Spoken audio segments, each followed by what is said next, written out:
बिस्मिल्लाहिर्रहमानिर्रहीम, अस्सलाम वालेकुम जी। मैं नजमुल हसन बाजवा हूं। आज 10 अप्रैल है और जुमेरात का दिन है। सबसे अहम तरीन खबरें नाज़रीन किराम, आज एक बड़ी अहम रिहाई हुई। पीटीआई को इसके ऊपर यकीनी तौर पर मुबारकबाद देनी चाहिए। पाकिस्तान तहरीक इंसाफ ने इस रिहाई के लिए बड़ी कंपेन भी चलाई है। खासतौर पर नौजवानों को बड़ा हौसला मिला है। नौजवान इस रिहाई से बड़े खुश हैं।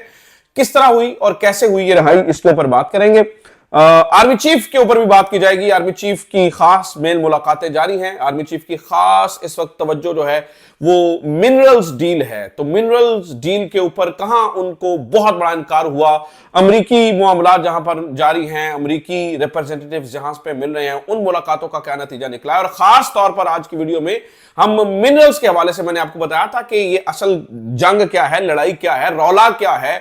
ये हम तो बचपन से सुनते आ रहे हैं कि पाकिस्तान में खजाने खजाने हैं। तो अचानक ये मिनरल्स डील, इमरान खान की रहाई, और ये अचानक कैसे इतने रिलेटेड हो गई। अगर थी तो पहले कहां पर थी और अब अचानक जो है वो इसका रौला क्यों पड़ चुका है। आज इसके ऊपर खास तहकीक की हमने। मैंने आपसे वादा किया था, वो सारी चीजें मैंने आपके सामने रखनी है। और नाज़रीन किराम, डीजीआईएसपीआर के साथ क्या हुआ।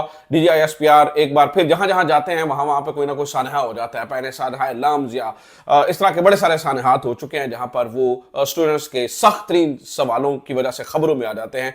अब अचानक एक बार फिर उन्होंने एक यूनिवर्सिटी में जाने का इरादा किया है और वहां पर भी वो स्टूडेंट्स से बच नहीं सके। स्टूडेंट ने क्या किया ये भी मैं आपके सामने रख दूंगा। और नाज़रीन किराम, कुछ और भी खबरें हैं। खासतौर पर इमरान खान से आज मुलाकातों का दिन और वहां पर क्या गेम चल रही है और क्या कुछ हुआ आज पूरे दिन में। अब तक की तमाम खबरें मेरी कोशिश होगी कि मैं इस वीडियो में आपके सामने रख सकूं। एक एक करके शुरू करते हैं। सबसे पहले नाज़रीन किराम, मिनरल डील्स के ऊपर मैंने आपको बताया था कि ये जो मिनरल्स वाला मामला है ये इंतहाई अहम मामला है और ये इमरान खान की रिहाई से क्यों जोड़ा जा रहा है, इसकी कुछ बुनियादी वजूहात हैं। कुछ चीजें मैंने आपको बता दी थी, लेकिन मैंने आपको बताया था कि क्योंकि अमेरिका की तवज्जो अचानक इसके ऊपर हो गई है, लिहाजा हमने भी इसके ऊपर अपनी तवज्जो रख देनी है। लेकिन अमेरिका की तवज्जो क्यों हुई है अचानक और पाकिस्तान उनके लिए अचानक दिलचस्पी की जगह क्यों बन गया, इसकी जरा मैं आपके सामने रखता हूं। देखिए नाज़रीन किराम, ये सारी जो लड़ाई है ये है ये ऐसा नहीं है कि कोई अमेरिका यहां पर सोना चांदी लेने आ रहा है या रिकॉर्डिंग के मंसूबे या तेल या जखायर या गैस या कुदरती गैस, इन सब की लड़ाई नहीं है। अगर ऐसा होता तो आज से बहुत अरसा पहले तक अमेरिका हमारे यहां पे कदम जमा चुका होता और हमारे यहां पे वो बहुत तवज्जो दे रहा होता और हमारे हुक्मरानों की ये यशियां लगी होती। इस दफा मामला कुछ मुख्तलिफ है। नाज़रीन किराम, पूरी दुनिया में इस वक्त जो लड़ाई है और अमेरिका खासतौर पर जिस पर तवज्जो दे रहा है वो लड़ाई है REE की। इन्हें रेयर अर्थ एलिमेंट्स कहते हैं, REE। इन्हें रेयर अर्थ मिनरल्स भी कहा जाता है। पीरियोडिक टेबल में लैंथेनाइड सीरीज के अंदर 17 ऐसी धातें आती हैं जो कि आप समझिए कि जादू का काम कर सकती हैं। इस वक्त पूरी दुनिया के अंदर जो बुनियादी एनर्जी के जखायर हैं वो फॉसल फ्यूल्स हैं, यानी आप पेट्रोल, डीजल और जो ये सारे जो है वो फॉसल फ्यूल से हासिल किया जाता है।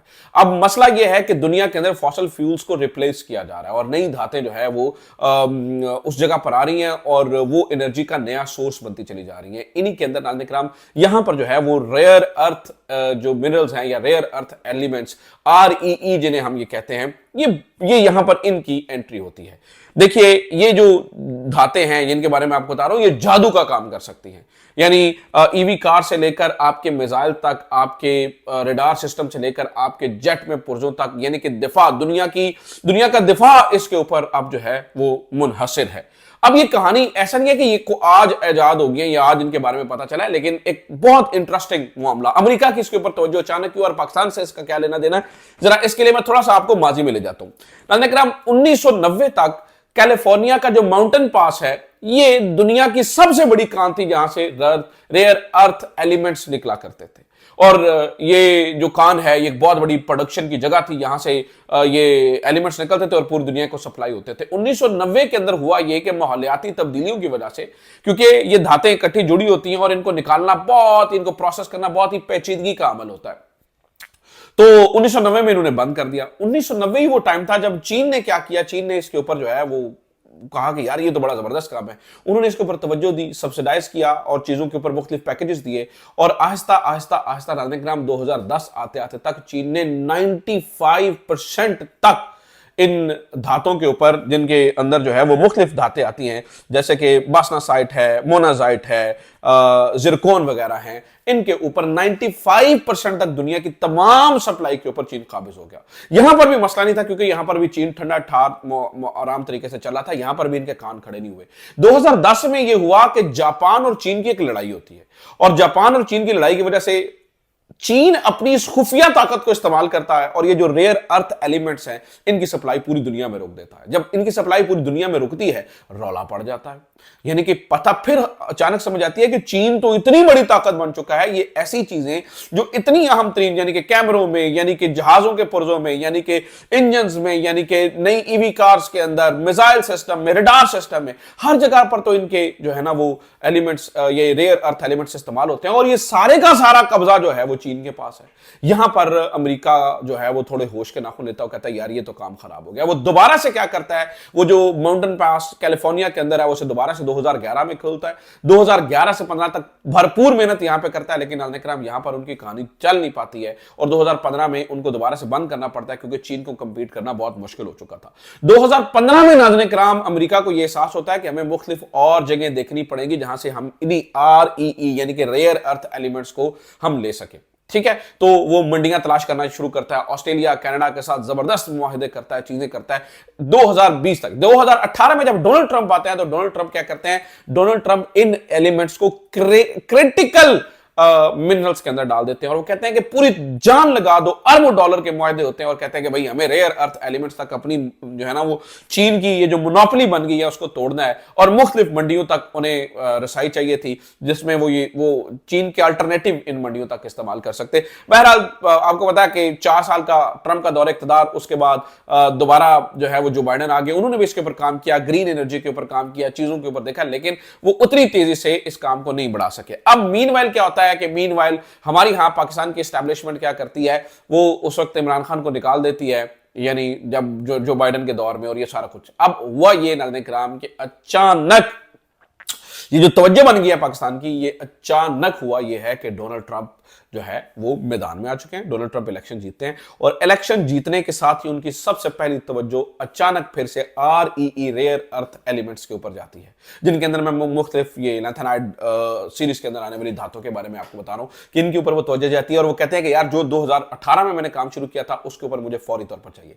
इसलिए वो यूक्रेन में हो या मुख्तलिफ जगहों पर हो, वो नई मंडियां तलाश करते हैं, और पाकिस्तान नाज़रीन किराम रेयर अर्थ एलिमेंट्स के लिए एक इंतहाई मौजूद जगह है, जो गो के अभी हमने यहां पर मुकम्मल प्रोसेसिंग शुरू नहीं की है, लेकिन जियोलॉजिकल सर्वे बताते हैं कि पाकिस्तान के अंदर भंडार है रेयर अर्थ एलिमेंट्स के। इन चीजों को अब बात समझिएगा, इस चीज को एस्टैब्लिशमेंट सेंस करती है, एस्टैब्लिशमेंट कहती है कि यार ये बड़ी मजेदार चीज है, यहां पर जो है वो डोनाल्ड ट्रंप को मनाया जा सकता है, यहां पर डोनाल्ड ट्रंप के साथ चीजें सेटल डाउन की जा सकती हैं, क्योंकि डोनाल्ड ट्रंप की सबसे बड़ी तवज्जो अमेरिका फर्स्ट है, वो ये कहता है कि हमें सबसे पहले जो है ना वो ये जान छुड़ानी है। और आप मीनवाइल देखिए कि इस वक्त चीन और अमेरिका की सख्त तरीन लड़ाई जारी है। 125% तक चीन के ऊपर टैरिफ जो है वो लग चुका है, दुनिया के तमाम ममालिक के ऊपर 90 दिन के लिए टैरिफ खत्म हो चुका है, सिवाय चीन के, जिसके ऊपर आज दिन से जो है वो टैरिफ लग चुका है, और 125% तक 34 से ये मामला शुरू हुआ, लड़ाई होते होते 125% तक चला गया है। ऐसे में अमेरिका को अपने बचाव के लिए, ताकि कहीं चीन दोबारा से ब्लॉक ना कर दे उसकी सप्लाई, इन्हें फौरी तौर पर नई मंडियों की तलाश है, और पाकिस्तान की यहां पर एंट्री हो जाती है, और पाकिस्तानी एस्टैब्लिशमेंट के लिए यहां पर एक बेहतरीन मौका, बेहतरीन अपॉर्चुनिटी बन जाती है। अब पाकिस्तान के अंदर नाज़रीन किराम मैं आपको बता देता हूं, चागे के मकाम बलूचिस्तान में, गिलगित बल्तिस्तान, खासतौर पर सहराए थर, और केपीके की बात करें तो केपीके के अंदर, यानी कि गिलगित बल्तिस्तान में खासतौर पर अस्तोर और स्कर्दू, इनके पहाड़ों में, और केपीके के अंदर खास तौर पर, चूंकि केपीके जो फाटा है शिमाली वजीरिस्तान, यहां पर तो मोजानाइट और जो जिरकॉन वगैरह हैं, इनकी बहुत बड़ी तादाद के बारे में जियोलॉजिकल सर्वे ऑफ पाकिस्तान ने बताया कि यहां पर मौजूद है। शांगला, इसके अलावा नाज़रीन किराम तोरखर और कोहिस्तान के पहाड़, दीर बाला, और ये मुख्तलिफ इलाके नाज़रीन किराम, खास तौर पर इनफैक्ट मियां वाली तक जो है वो रेयर अर्थ मिनरल्स के बारे में पता चला है। क्योंकि इनकी प्रोसेसिंग में आपको बता रहा हूं कि कोई आसान काम नहीं होती है, बहुत डिफिकल्ट पेचीदा काम है, लेकिन नाज़रीन किराम पाकिस्तान में रेयर अर्थ एलिमेंट्स के, REE के, रेयर अर्थ मिनरल्स के पहाड़ हैं, पहाड़।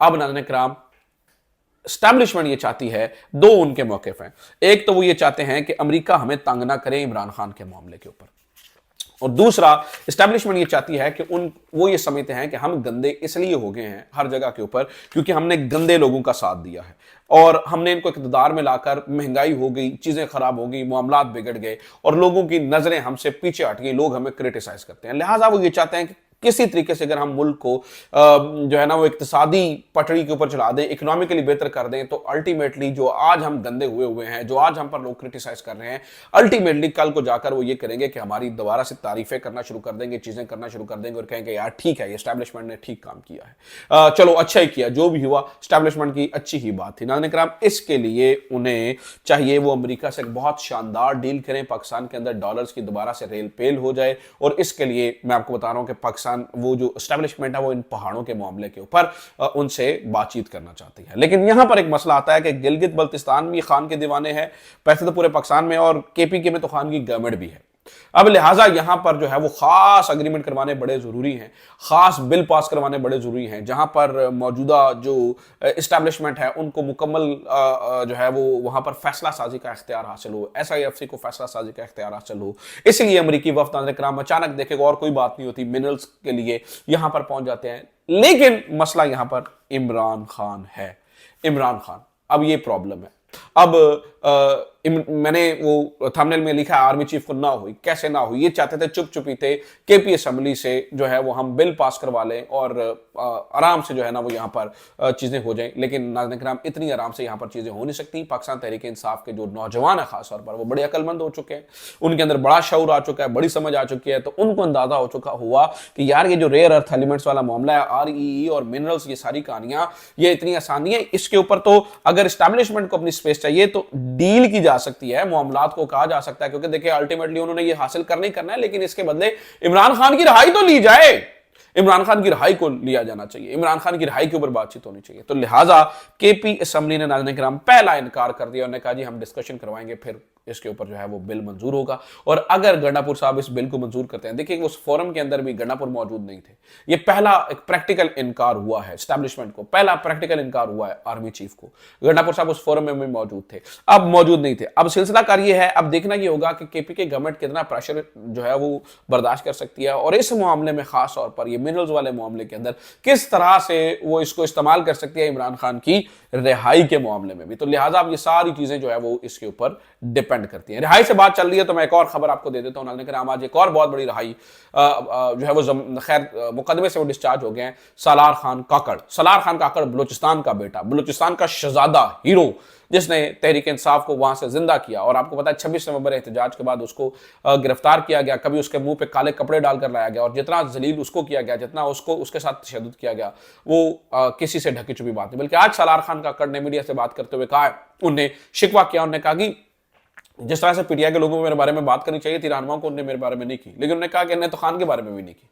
लेकिन नाज़रीन आज अदालत ने आखिरकार शनाख्त परेड के बाद, ये सारे प्रोसेस के बाद मुकदमे से सालार खान काकड़ को डिस्चार्ज कर दिया है। ये रिहाई एक ठंडी हवा का झोंका है, ये रिहाई यकीनी तौर पर बलूची नौजवानों के लिए, पाकिस्तानी नौजवानों के लिए, तमाम लोगों के लिए एक ठंडी हवा का झोंका है। ये बहुत बहुत बहुत बड़ी रिहाई है। सालार खान काकड़ को असल में सबक सिखाया जा रहा था, बताया जा रहा था कि भाई तुम उठोगे, तुम ये करोगे और इमरान खान के साथ खड़े होगे तो तुम्हारी ऐसी की तैसी। लेकिन नाज़रीन किराम सालार खान काकड़ ने और इस तरह के मुख्तलिफ इस तरह के नौजवानों ने नाज़रीन किराम ये कर दिखाया और खड़े हो गए और बताया कि हम जो है वो जब कोई चला नाज़रीन किराम के DG ISPR साहब ने एक यूनिवर्सिटी के अंदर जाना था, वहां पर भी उन्होंने सवाल और जवाब और ये सारा सेशन होना था। लेकिन नाज़रीन किराम DG ISPR एक बार फिर से स्टूडेंट्स के शर का शिकार हो गए।